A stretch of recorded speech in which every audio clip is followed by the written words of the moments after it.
Good evening, everyone. So here we are at another moment, just showing us that we never really know what's going to happen.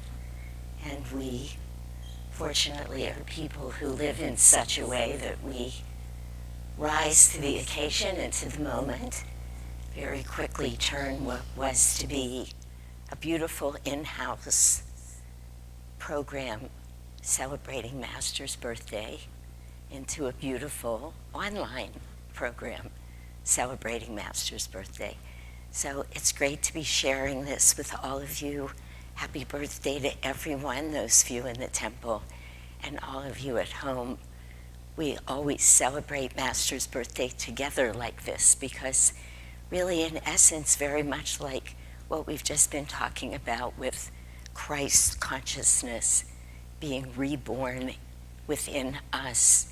Today we celebrate that same consciousness being born in all of us again and again through Master. So each year, January 5th really is a birthday for all of us. So we have a lovely program filled with Master's voice, Swamiji's voice, a lot of music that speaks to the greatness and the extraordinary gift that we've all been given in this incarnation to be this close to such a great soul. I think we'll hear it again and again throughout the evening in the music, in the readings, just in the energy that we have. So let's all celebrate being at this wonderful party together this evening. Let's begin with a prayer. Heavenly Father, Divine Mother, friend, beloved God, Jesus Christ, Babaji Krishna, Lahiri Mahashaya, Swami Sri Yukteswar, our beloved Guru Deva, Paramhansa Yogananda ji, saints of all religions, friend and guide, Swami Kriyananda, we humbly bow before you all. Beloved Master, we are here tonight with great gratitude for your presence in our lives. Our hearts are filled with your love.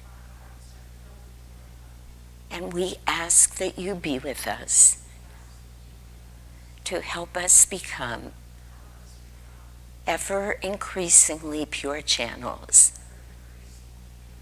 of your love and your light into this world.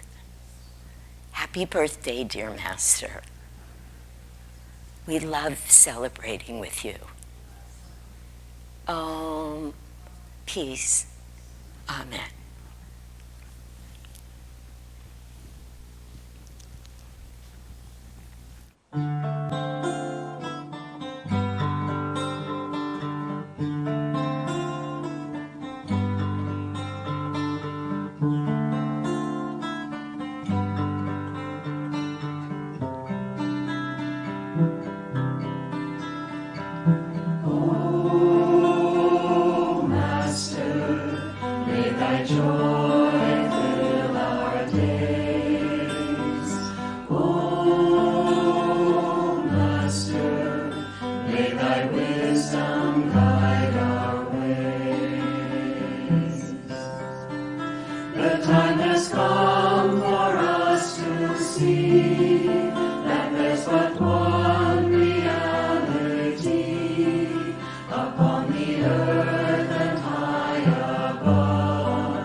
Peace and laughter reign.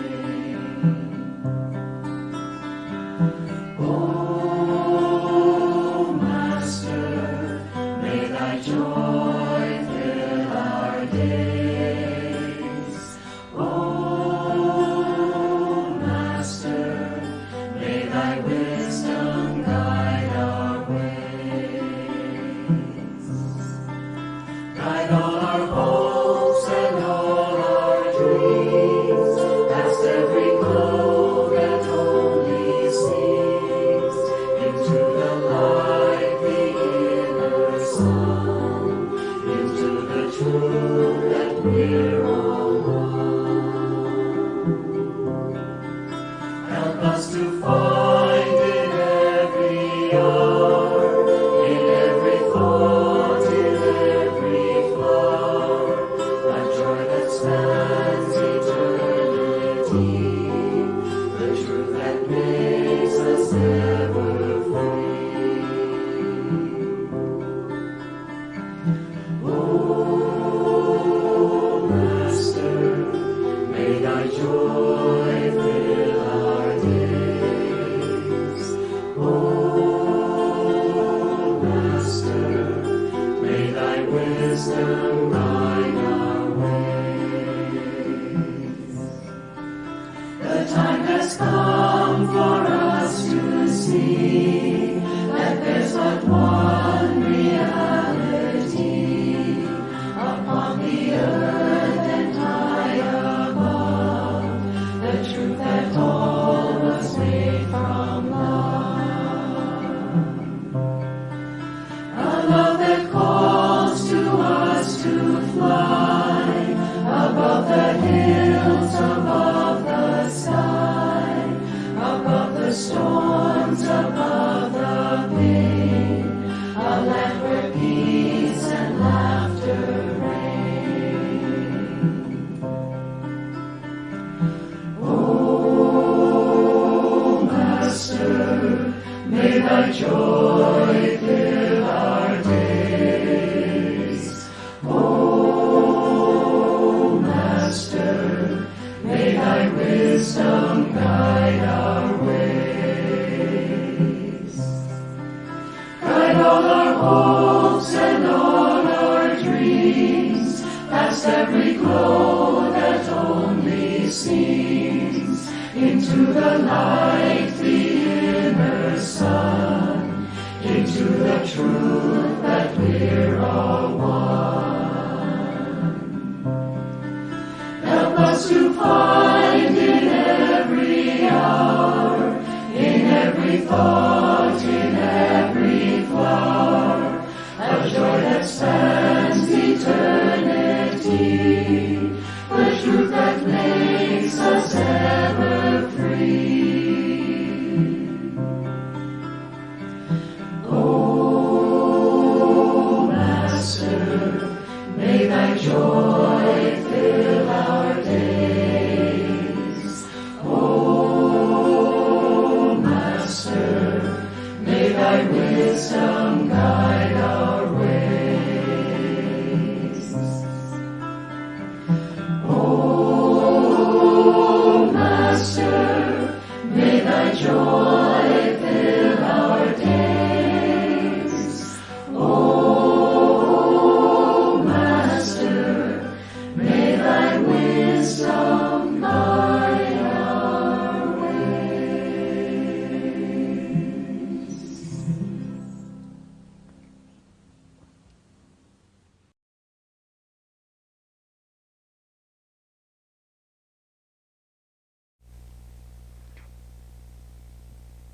A metaphysical meditation from Master. Expansion in eternity. Eternity yawns at me, below, above, on the left and on the right, in front and behind, within and without. With open eyes, I behold myself as the little body. With closed eyes, I perceive myself as the cosmic center around which revolves the sphere of eternity, the sphere of bliss, the sphere of omnipresent, omniscient living space, I feel him like a gentle breath of bliss, breathing in my body of universes. I perceive him shining through the bright twinkles of all luminosity and through the waves of cosmic consciousness. I behold him as the light of solar inspiration, holding the luminaries of my thoughts in the rhythms of balance. I feel him as a bursting voice, leading, guiding, teaching secretly in the soul temple of all men and all things in creation. He is the fountain of wisdom and of radiant inspiration flowing through all souls. He is the fragrance oozing from the incense of all hearts.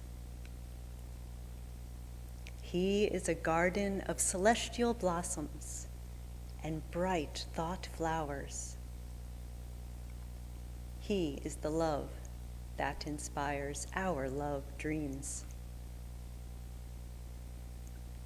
I feel him percolating through my heart, through all hearts, through the pores of the earth, through the sky, through all created things.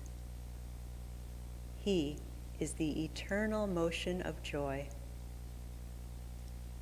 He is the mirror of silence in which all creation is reflected. In the voice of the viol, the flute, and the deep-toned organ, I hear God's voice. The reality of my life cannot die, for I am indestructible consciousness. I am infinite. I am tireless. I am spaceless. I am beyond body, mind, thought, speech, and utterance, beyond all matter and mind. I am spaceless. I am infinite. I am endless bliss.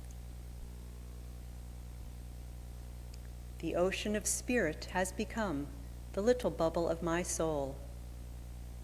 The bubble of my life cannot die, whether floating in birth or disappearing in death, in the ocean of cosmic consciousness, for I am indestructible consciousness, protected in the bosom of spirit's immortality. I am no longer the wave of consciousness, thinking itself separated from the sea of cosmic consciousness. I am the ocean of spirit that has become the wave of human life.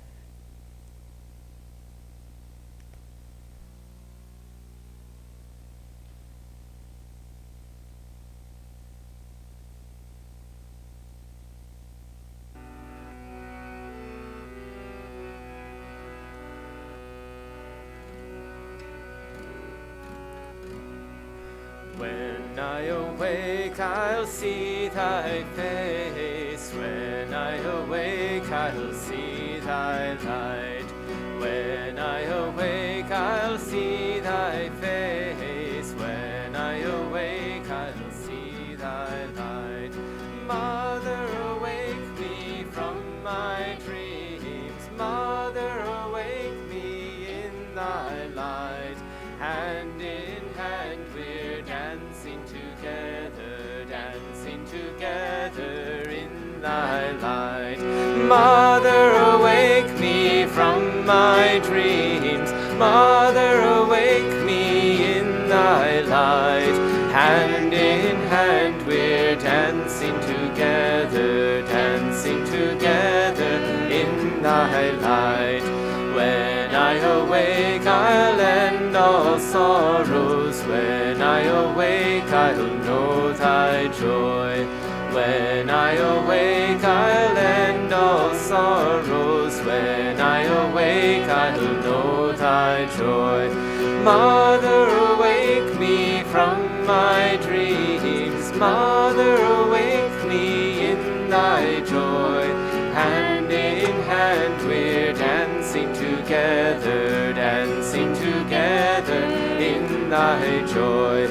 Mother, awake me from my dreams. Mother, awake me in thy joy. Hand in hand we're dancing together, dancing together in thy joy. When I awake I'll end all fears. When I awake I'll know thy love. When I awake I'll end all fear. When I awake I'll know thy love. Mother, awake me from my dreams. Mother, awake me in thy love.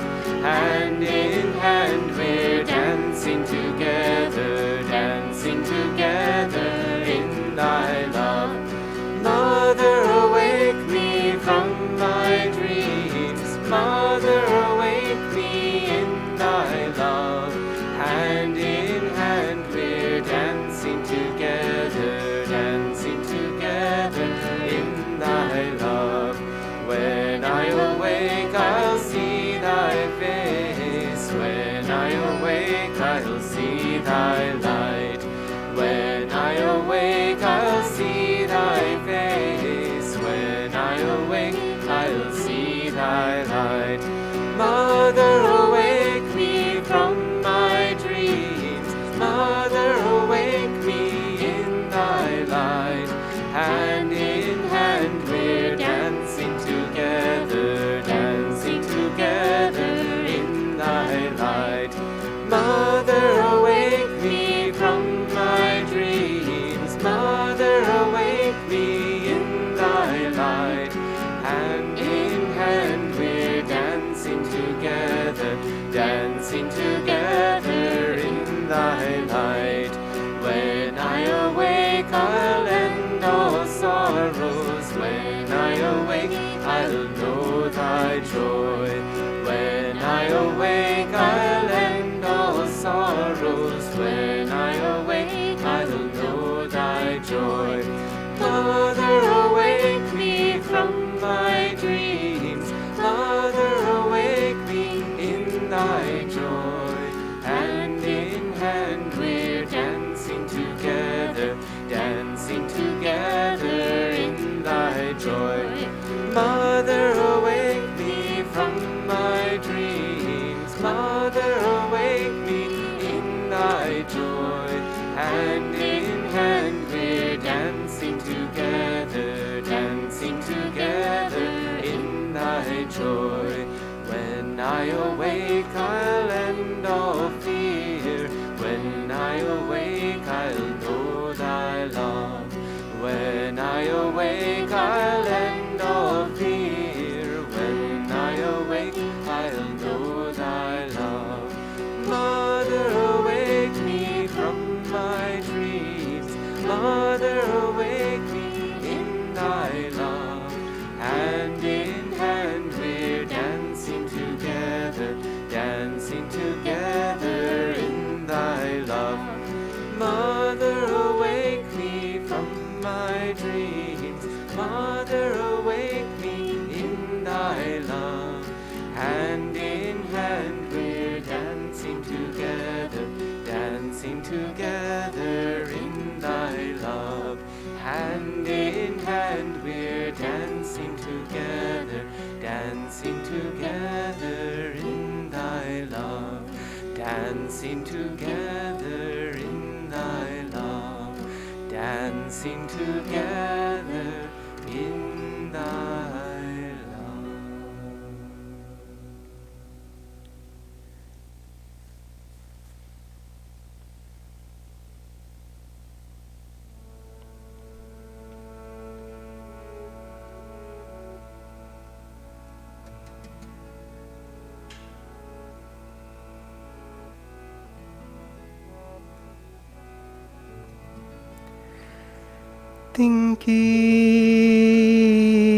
Thinking lotus feet of thy Guru. Think in thy heart, lotus feet of thy Guru. If you want to cross the ocean of delusion, if you want to cross the ocean of delusion, shaming the white lotus in purity, shaming the white lotus in purity, beyond all duality, Guru, image of Brahma, deliver us from delusion. Guru, image of Brahma, deliver us from delusion. Think in thy heart, lotus feet of thy Guru. Think in thy heart, lotus feet of thy Guru.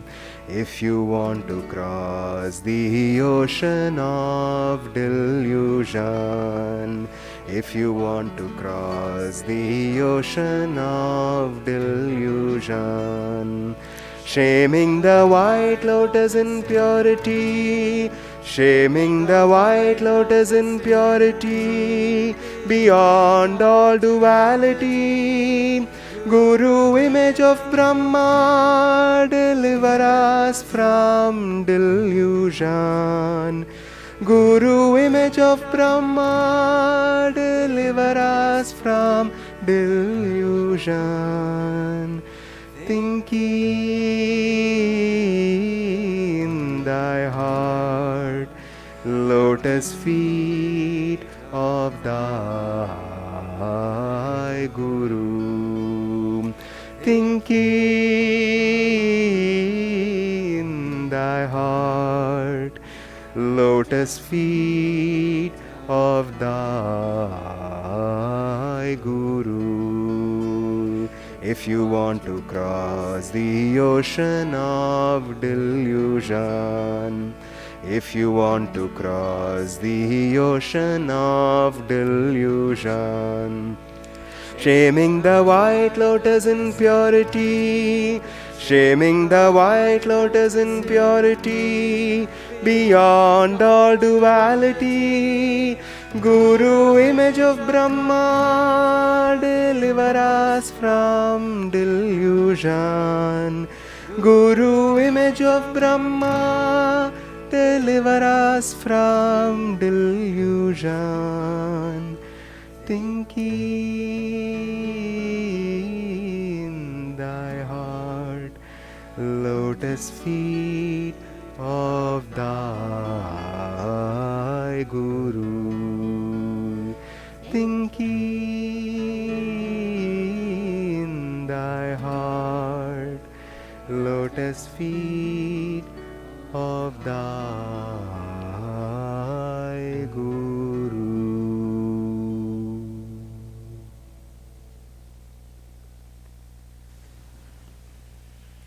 Let's meditate together now for about 10 minutes. Sitting upright wherever you are, keeping your awareness at the point between the eyebrows. And from that place, looking into Master's eyes.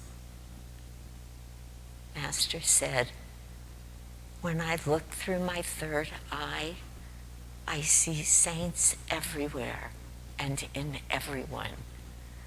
So let us follow his example now and peer into the universe,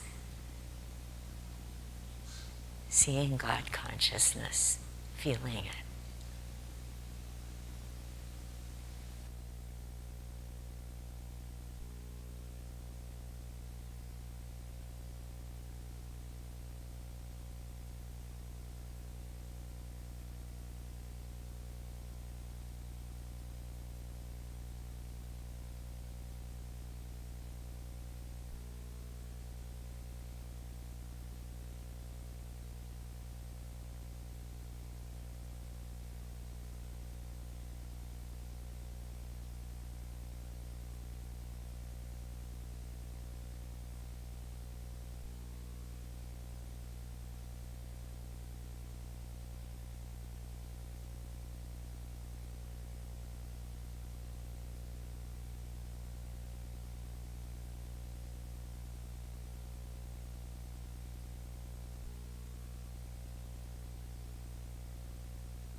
Life is a dream, time like a stream carries our burdens away.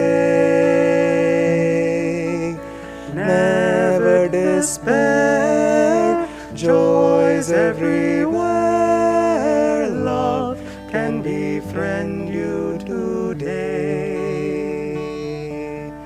Free from all care, like birds on the air, soar above griefs and worries, seek joy and be gay. Often on earth, things of great worth, worldly ambitions defy. Sometimes a friend helps us ascend up from life's cares to the skies. Love is a star, though shining afar. It can guide us and help us toward light to draw nigh. Love is a star, though shining afar. It can guide us and help us toward light to draw nigh.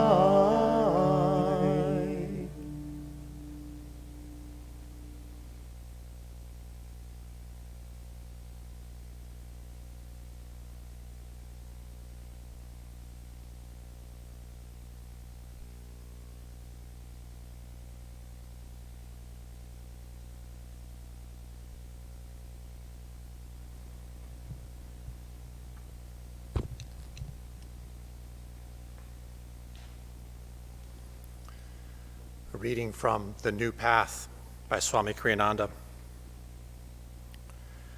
On January 5th, the disciples gathered at Mount Washington to celebrate Paramhansa Yogananda's birthday.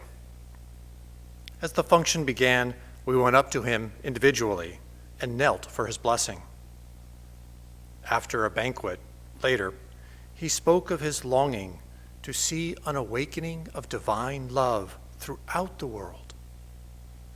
In a more personal vein, he continued, I never dreamt during my first years of teaching in this country that such a fellow feeling in God's love would be possible here.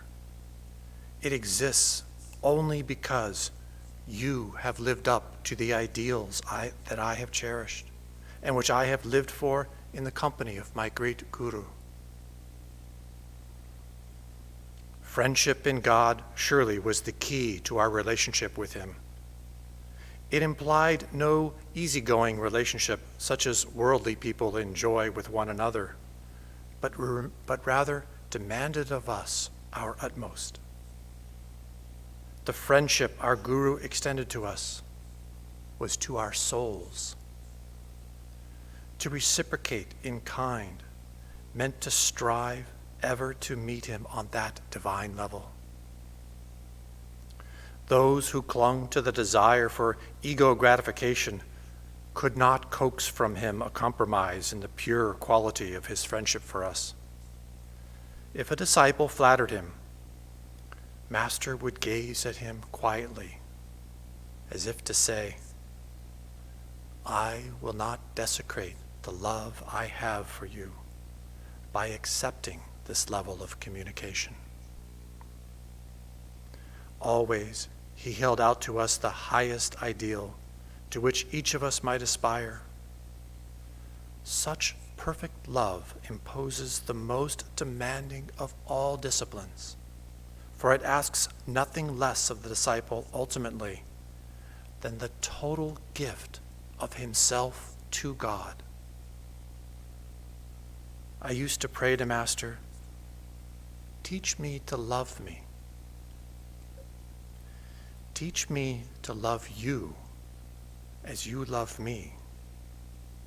Chatting with a group of us one day in the main office, he looked at me penetratingly and said, how can the little cup expect to hold the whole ocean of love? first it has to expand and become as big as the ocean. The Indian scriptures state that when the soul releases its hold on egoism, it merges into the ocean of spirit and becomes one with it.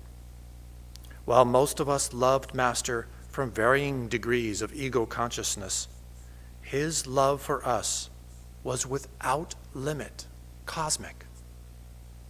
To ordinary human beings, such love is inconceivable. I killed Yogananda long ago, he said. No one dwells in this temple now but God. His love for us was God's love, manifested through his human form. It's a privilege also for me and a great joy to be here. For many years I've wanted to visit. My only real regret is that I couldn't be here when Mr. Black was still here. On the other hand, I have the compensating joy of having Bob Raymer here. I have to really hand it to Oliver. His energy was extraordinary. In the last year of his life, he wrote to me asking for suggestions for how to start a community. Here he was, 93, 94. 95. You don't start communities at 95, but it was it was extraordinary. It's as Bob was saying, it's like old times being together. I came to Master in 48. That was 44 years ago. It seems to probably most of you like a long time. To me, it seems like yesterday. And although I mentioned earlier I always would have liked not to have to lecture, that aspect of my nature is well balanced and compensated for by the fact that I love to share.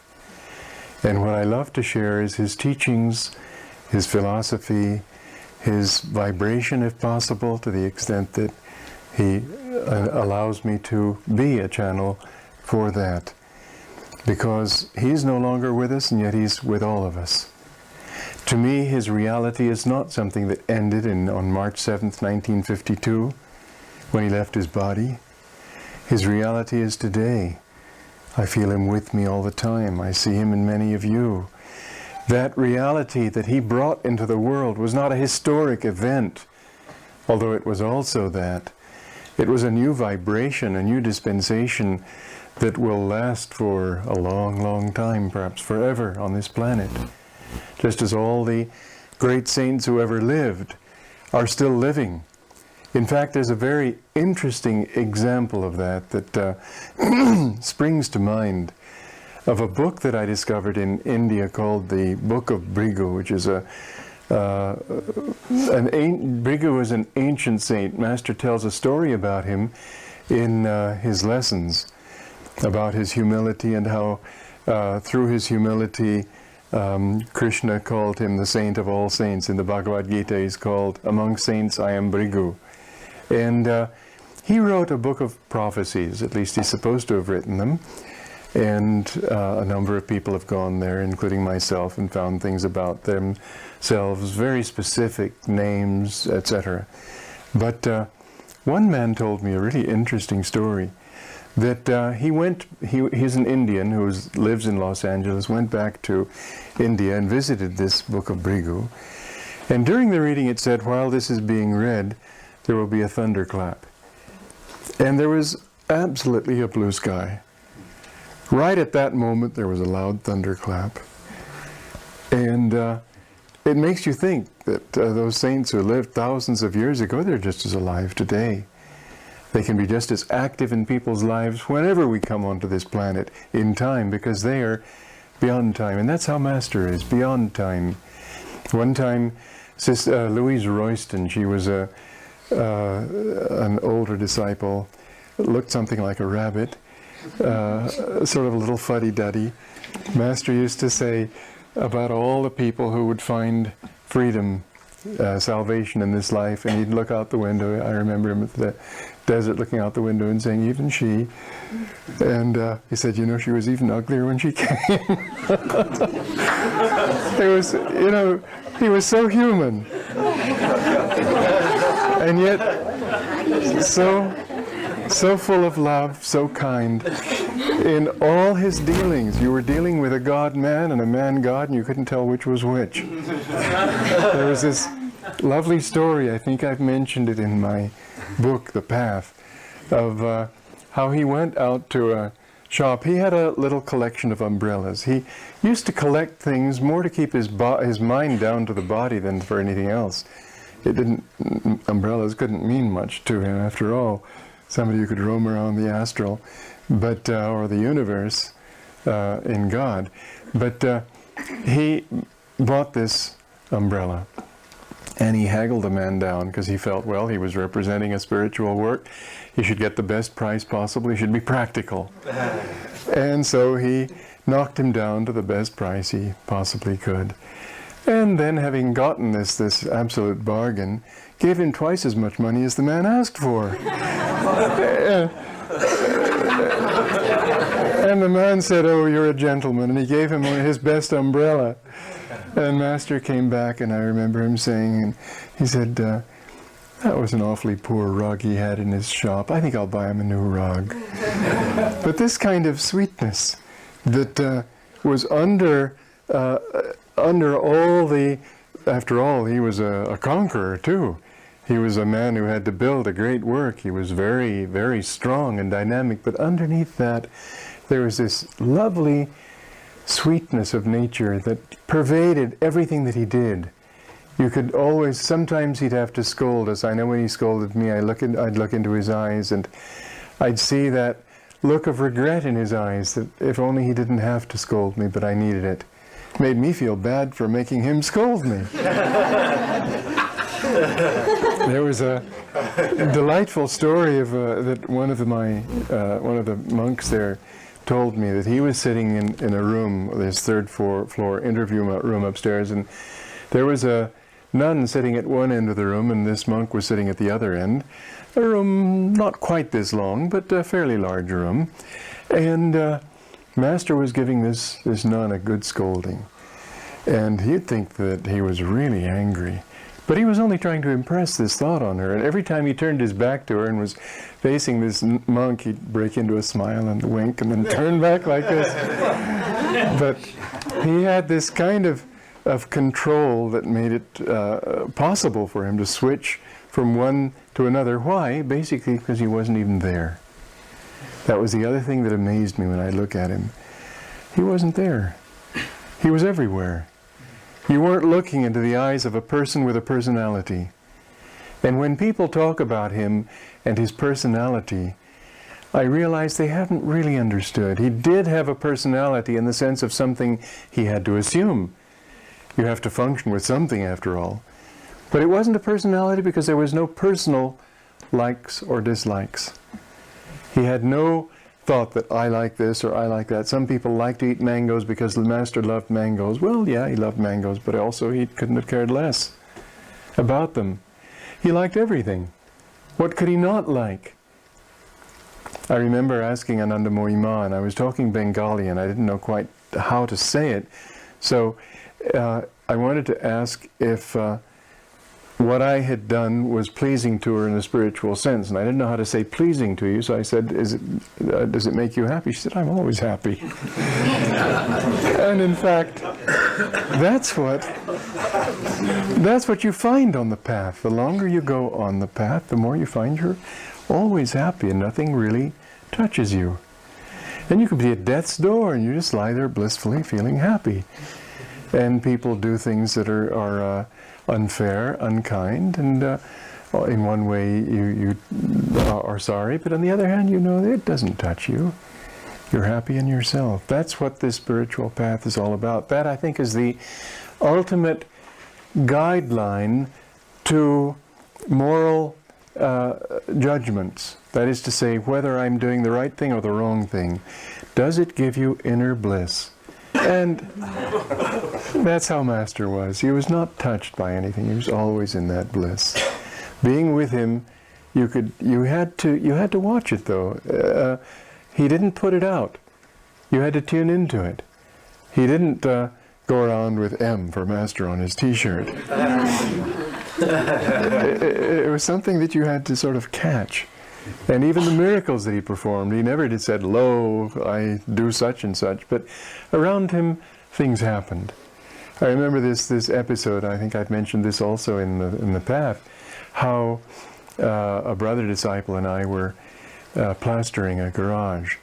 Well, he did the plastering and I did the mixing of the mud. And this plaster was it must have been very old, because it would set up before we could get it on the wall. And I had to keep pouring water onto it and working it to keep it soft so that he could keep using it. I had just poured a fresh batch when Master drove up and stopped the car. He had the car stopped. He wasn't driving, and had the car stopped and called us over. Well, of course, I was delighted to talk to him, and he talked at least a half an hour. But in the back of my mind, there was this anxiety that I'd need a hammer and chisel to get that stuff off the board. Well, you know, when I came back, it was completely soft. After half an hour, and we had no more trouble with it the rest of the day. He didn't say anything. It just was normal to him. Of course, it was normal. I mean, if he's one with the person who created the universe, what's a bit of plaster on a board? But there was no effort to call attention to the fact that he'd done it, to the point where we thought, well, is it coincidence? Once might be a coincidence, but these things keep happening. You begin to realize there's a common denominator at work there.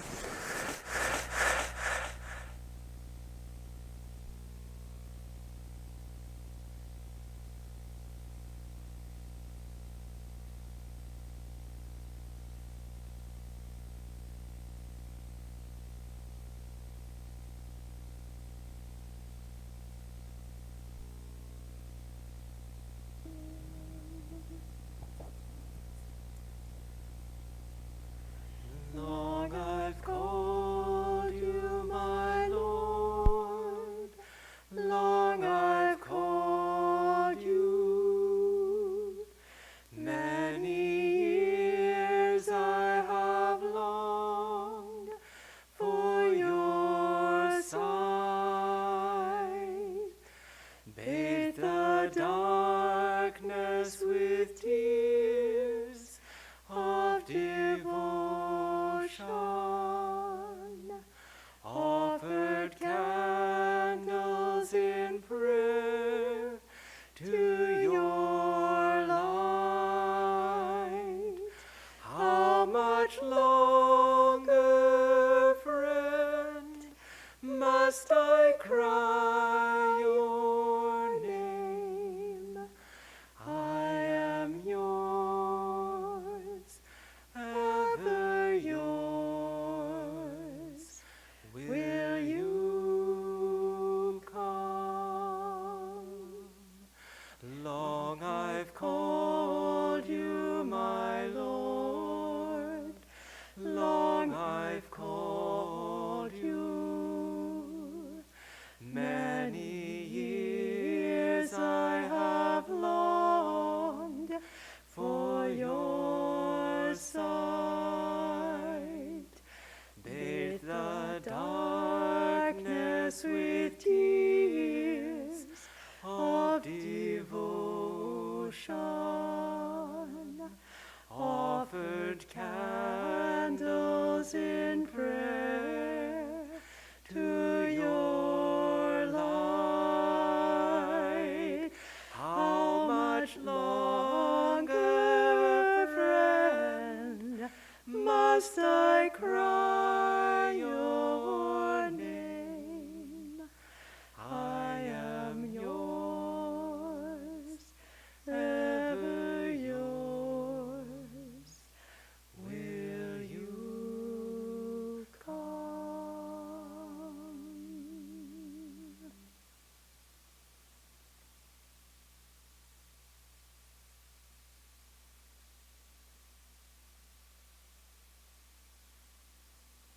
I see my age is one.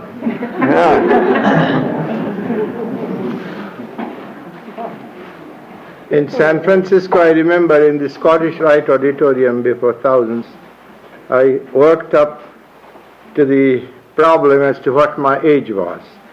And the lowest I got was 25. And the highest I got was 700.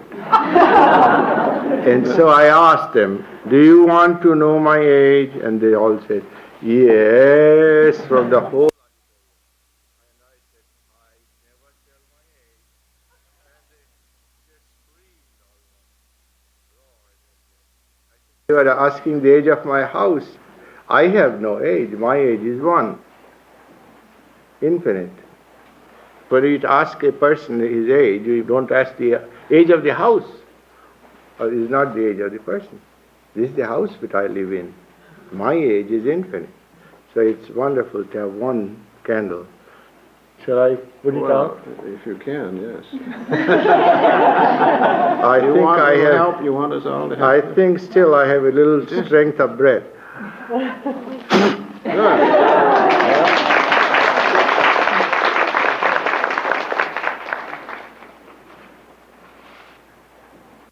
The first birthday, I don't know whose idea it was, but I felt the love behind it, and I thought of Master, so much so that I saw Master sitting there instead of myself. He, whose oneness with me, has enabled me to help so many, to bring so many bouquets of souls unto the Almighty Omnipresence. I say, make your hearts a hermitage. So many souls that you see, their hearts are hermitage. And I am very proud of you all who are here and who are together with us here.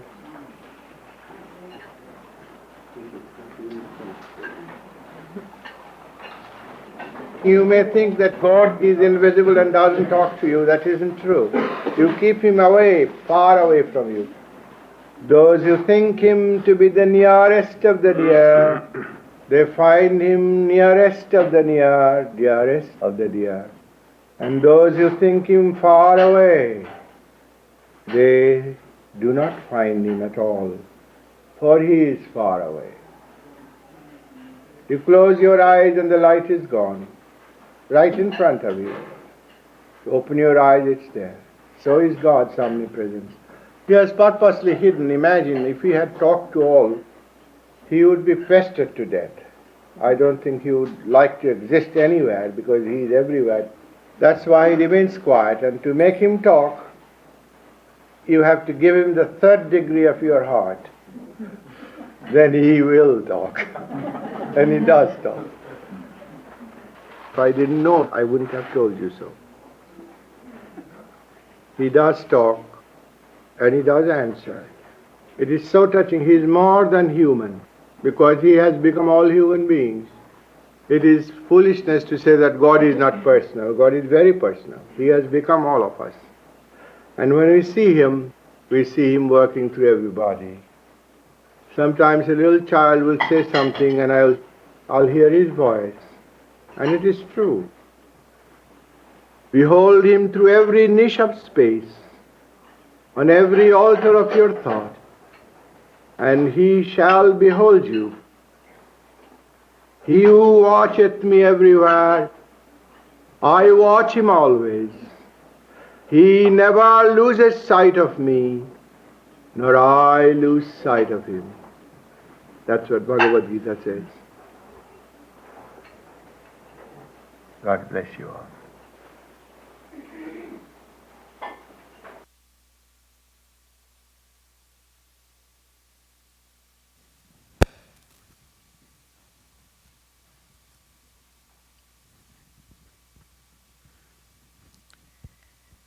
I need a clock, so I just have to have that.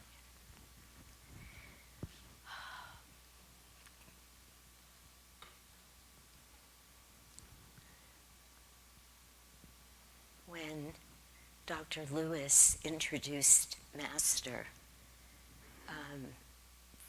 for that talk that you just heard, which was on his birthday, of course, And it was in 1952.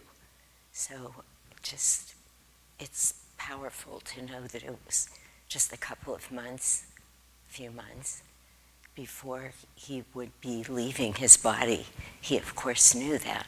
So it was the last birthday message that we have from him.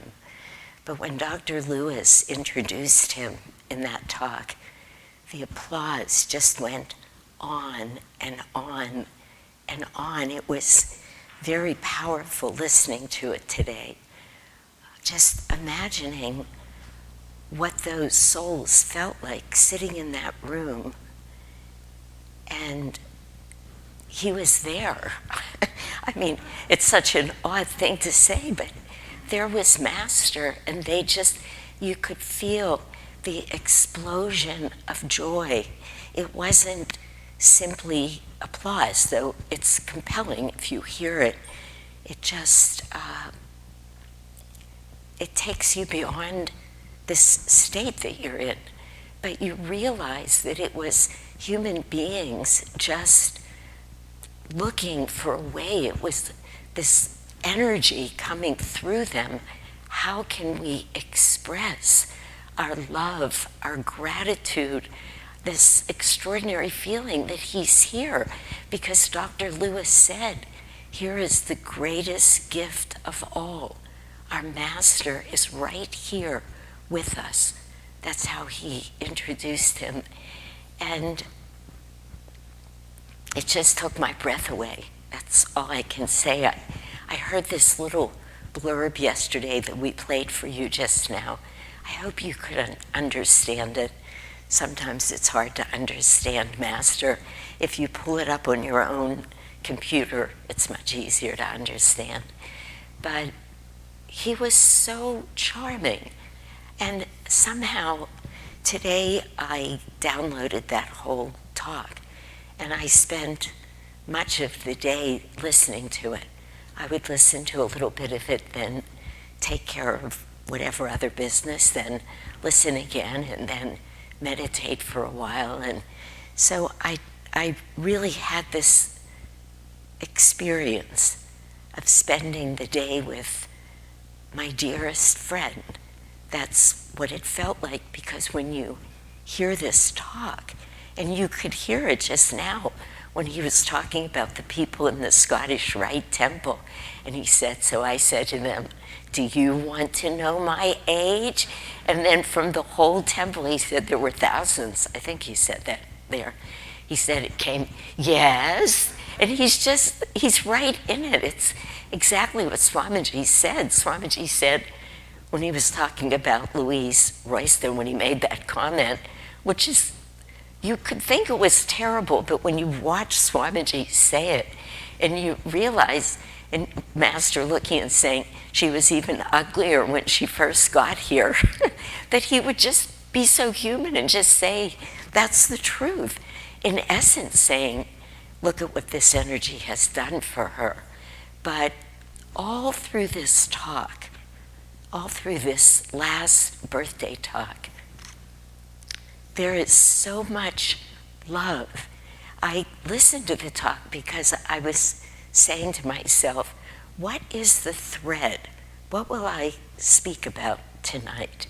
Usually make a point. Would it be a quality of his? Would it be a story he told? Something. But he captured me so.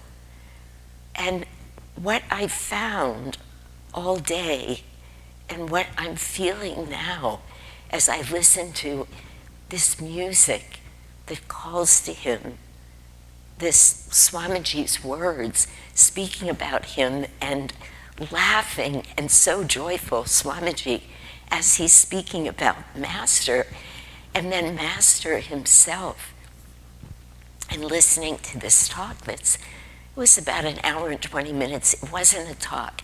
He would talk a little bit, sit down, talk again, so it's segments. But what happened all day is that all he spoke about through so many stories and quotations of the Gita, and he would be Krishna, and he would say, Arjuna, and he would then speak to Arjuna, quote one of the passages as he just did, even in that little segment, was all he kept saying is, love God, and I will show you through story, through quotes, through examples in my life and examples in your life, through stories of the people who have followed God and through stories of those who got lost. What it means, I will show you over and over again how to open your heart so that God can enter. And he said this again and again, and take up residence in your heart. He wants to be there. And he used the word cradle, which we were just using so often about Christ consciousness as we spoke throughout Christmas. And today I realized Christ consciousness comes to us through all of these great masters. It was the same with Master. I could feel him whenever I could be still enough that he could enter, and I felt him in my heart. And I realized we can all do that. And he was telling us that. Now, he was speaking about God. He wasn't saying, let me in. That's not what he was doing. Though I think a couple of times in this talk, he would say, and he said part of it here, if you close your eyes, the light is gone. But when you open your eyes, the light is there. It's always there. And at some points he said, it's right here, meaning in me. He said, when I close my eyes and I look into my third eye, I join a party of saints. That's what he said. He said that they are having a party, and you too can find them, because that's where truth is. And he said, what we think we are, because he was talking about how hard it is for us to imagine truth and what love really means and what that expanded state of consciousness means. He said, but here is the truth. What we look around and think we're seeing is exactly what's not real. What is real only comes to us here and here. And as I said before, over and over, he kept saying, it's so simple, but you don't want to do it yet. The more you decide to do it, you just start talking to God. He said, invite God in everywhere. Notice him everywhere. Be with him. Ask for his presence. And he said, you just start mentioning his name, which all of us can do. He wasn't using fancy language that we can't understand. He wasn't even saying God is love. He was saying that, but he wasn't using those words. But he was saying, if you begin to speak to God, he will just start talking to you. He will come to you. And story after story, he showed us how utterly simple it is. And he kept saying, don't get lost in the personality. Don't get lost with the mistakes that you've made. Know that you are perfect, that God sees you as perfect, and the minute you decide to reach for him, you too will realize that. But with such utter presence as a human being, as a dear friend, we've heard Swamiji say it, but if you listen to this talk, and it's really all that you're doing, because it happened for me, so I know it can just happen for everybody, because I don't remember his words just now, but because it's the truth. It is what is. We're not trying to imagine something that isn't. We're calling on our very dear friend. And he was just right there. And I'm getting these talks confused right now, but Swamiji, I think, spoke about the fact, and that was the experience today. And again, the talk is available to everybody, but he didn't go anywhere. He didn't leave. He's here, the nearest of the near and the dearest of the dear, as he says. And he says over and over, you will not win God through reason. You can't, because he already has all of the wisdom that is. The only thing that's missing between us and him is this connection of the heart. He very sweetly quotes Jesus when Jesus says, it's not the prudent and the wise who would find God, it's the babes. And Master's saying, come to him as a child. And he says, if you keep saying, you just keep uttering the words, my Father, I am your child, my Father. So you come to him as a babe. It really reminded me of the story of St. Francis when he was in court and his father had taken him to court, and he was, everybody's heard this story, so you know the scene. Francis finally just took off all of his clothes. He made himself naked other than that hair shirt. And he uttered those words. He said, I forget his father's name now, but he said, is not my father. But he said, you can all hear me. I say before all of you, my Father who art in heaven. So there was Francis coming before God as a little child. And that is exactly what Master was saying, and what Master was repeating that Jesus said. So the simplicity of this path came to me, even in the midst of some very hard times, whatever they are for any of us. I didn't mean that right now about this time of the virus, but certainly this has been a hard time for certain people. But all of those crises in our own lives, even right then, where are you, Father? Father, I know you wouldn't leave me. I want to open my heart. Come, take up residence here. Lay down in my heart. Rest. Whatever it is, however we would use those words, but our own language, just the simple language of the heart. I realized, and I use that word consciously, I realized today what pure bhakti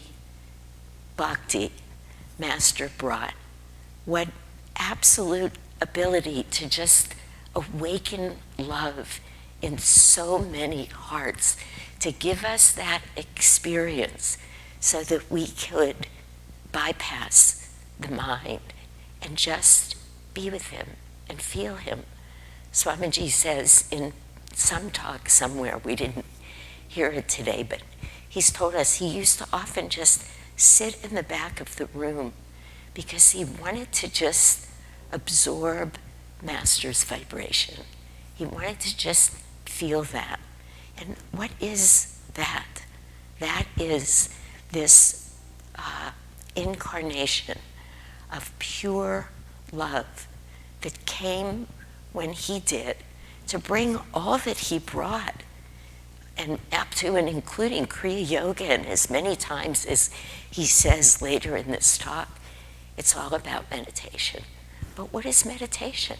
Meditation is simply sitting still enough, getting quiet enough that our hearts burst open, the heart chakra opens so that this energy can flow and we can feel that extraordinary presence of the divine, so beyond anything that we know as human love. And Master says it's just all in there with Kriya, with this type of meditation, of course, that he came to bring, this technique. But he's just saying to us, these are the ways. He said even a little bit, of course, he was quoting the Gita without quoting it. He didn't give us the direct quote, but he's saying it doesn't take much. He said, meditate for 1 hour. That's what he said. Of course, that's not a lot to him. But meditate for an hour. And in that hour, you can experience the divine. In an hour of Kriya Yoga, it's right there. Even a little practice of this inward religion can free us from dire fears and colossal sufferings. That, of course, is what Krishna said in the Gita, but Master's saying it, truth is eternal. And Master is right here reminding us every time we sit to meditate, every time we sing these songs, every time we listen to Swamiji or look in each other's eyes. He really calls on us to see God everywhere. He says it in every plant, in every flower. We're singing it in Swamiji's words. But Master says, every time you look into each other's eyes, know that God is there. God is everywhere. And that's what he said in this talk. Of course he's right here. He said, how could he not be? It's truth. I'm here. I'm the divine. I'm not this body. I'm not limited. I'm not this house that you want to give an age to. I'm ageless. That beautiful reading that Rita read, I hadn't heard it. So beautiful, that whispers, where he just kept saying, how could I be time? How could I be age? How could I be this body? Nothing can contain me, which means he's everywhere. He's in all of us. And we don't have to wait for his birthday to listen, to hear his voice, to feel that, and let it just lift us up. And for that, this is why Dr. Lewis said, the greatest gift of all, we have our guru here, and we have our guru here, as much as they did then. For those who think me near, I will be near.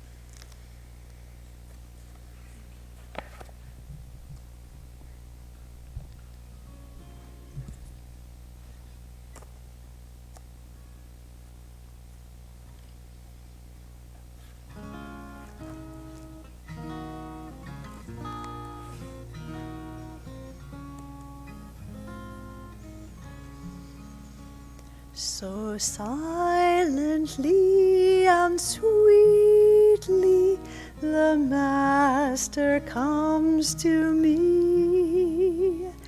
His love and joy enfold me in bliss and ecstasy.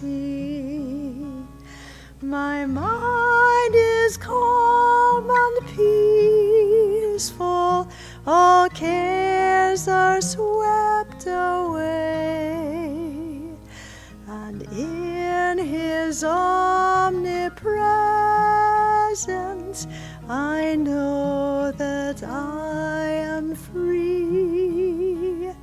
My mind is calm and peaceful, all cares are swept away, and in his omnipresence I know that I am free. So sweet the sound of Om, 'tis Master's voice I hear, in all pervading silence, he whispers, I am here. My heart with joy is flowing, it sings eternally. There is no other love like the Master's love for me. My heart with joy is flowing, it sings eternally. There is no other love like the Master's love for me. There is no other love like the Master's love for me.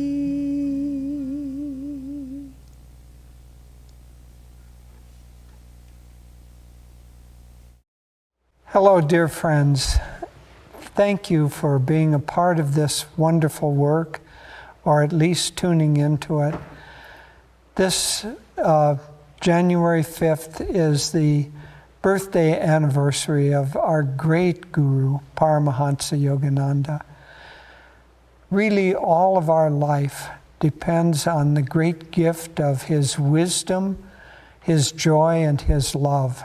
He said that those three qualities especially were the ones that he manifested during this lifetime. And his coming to the West in 1920 as a young man began a wave of consciousness that changed the world. But I think more importantly for each of us, has changed our lives, uplifted them, and given them a direction.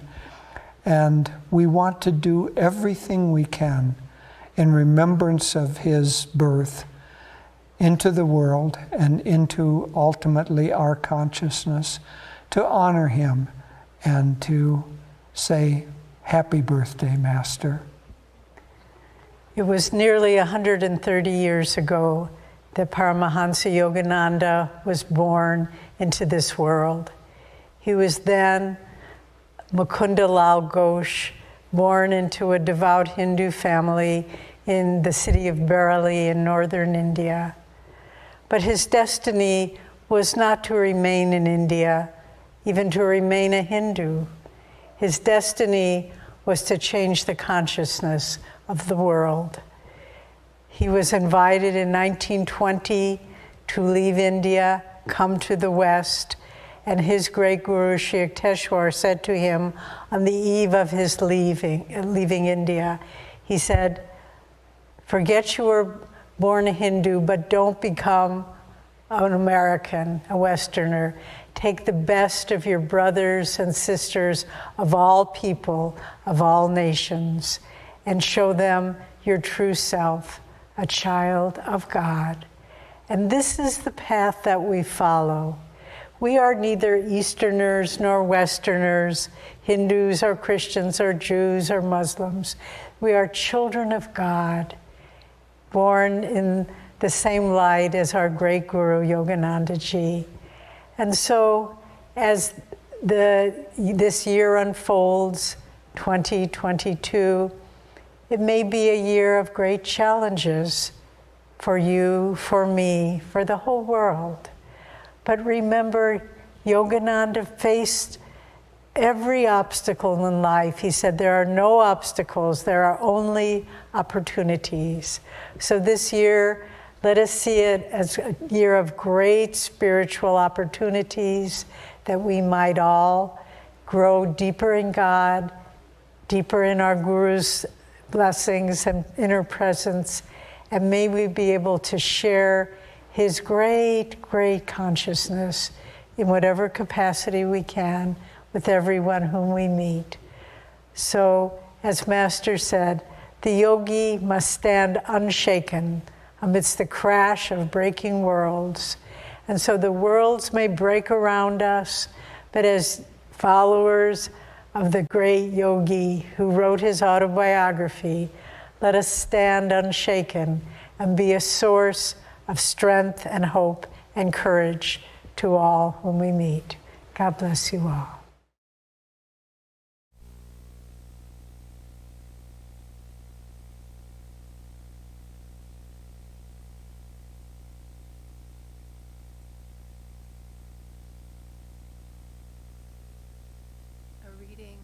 Whispers from eternity. I was made for thee. I was made for thee alone. I was made for dropping flowers of devotion gently at thy feet on the altar of the morning.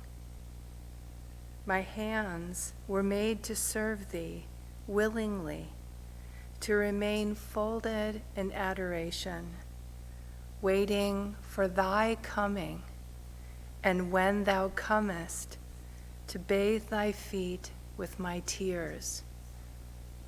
My voice was made to sing thy glory.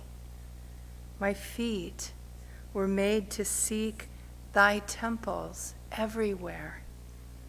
My eyes were made a chalice to hold thy burning love and the wisdom falling from thy nature's hands.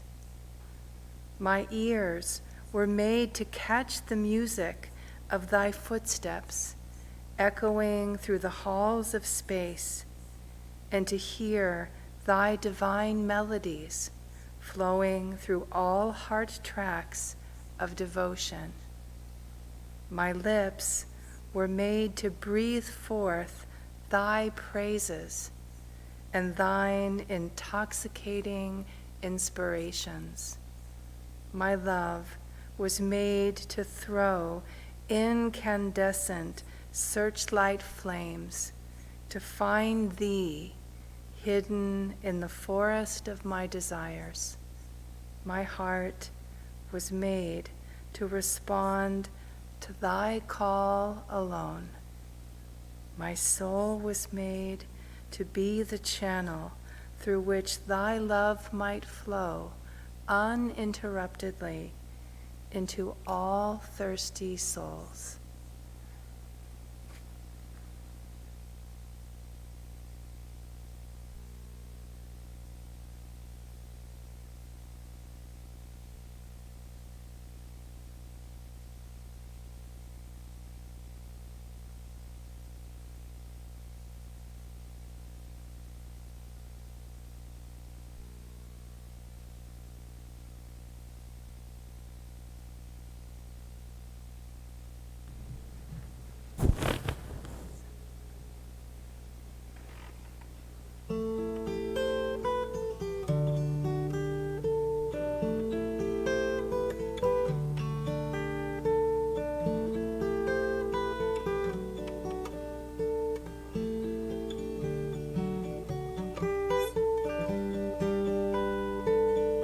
O Master, may thy joy fill our days.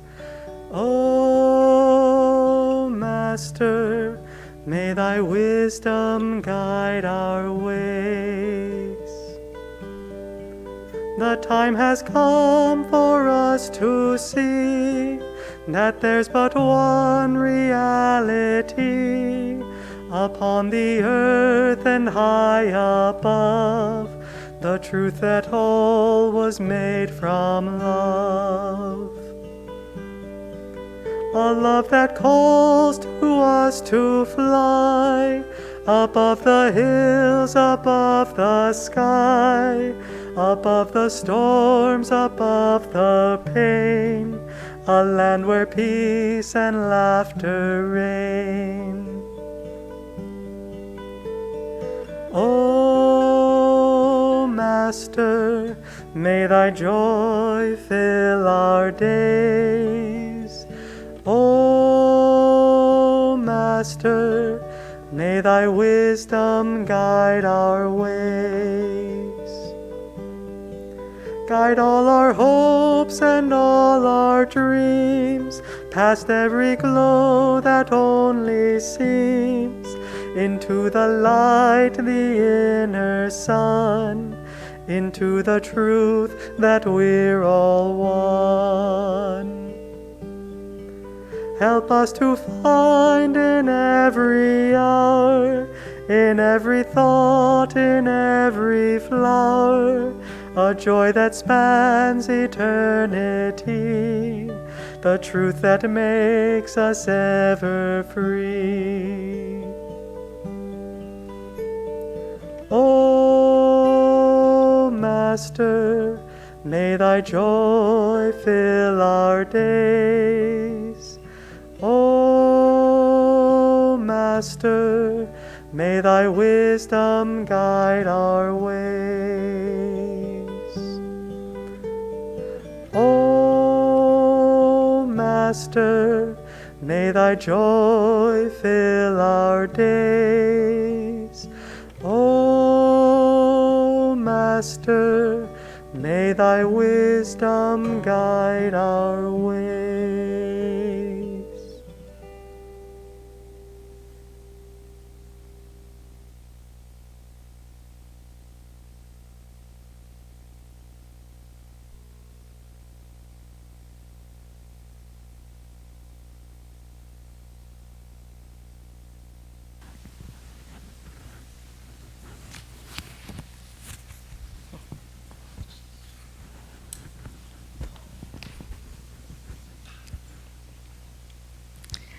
Let's end the evening with a prayer. Heavenly Father, Divine Mother, friend, beloved God, Jesus Christ, Babaji Krishna, Lahiri Mahashaya, Swami Sri Yukteswar, Paramhansa Yogananda Ji, saints of all religions, beloved Swamiji, we lovingly bow before you all. May thy love shine forever on the sanctuary of our devotion, and may we be able to awaken thy love in all hearts. Om. Peace. Amen.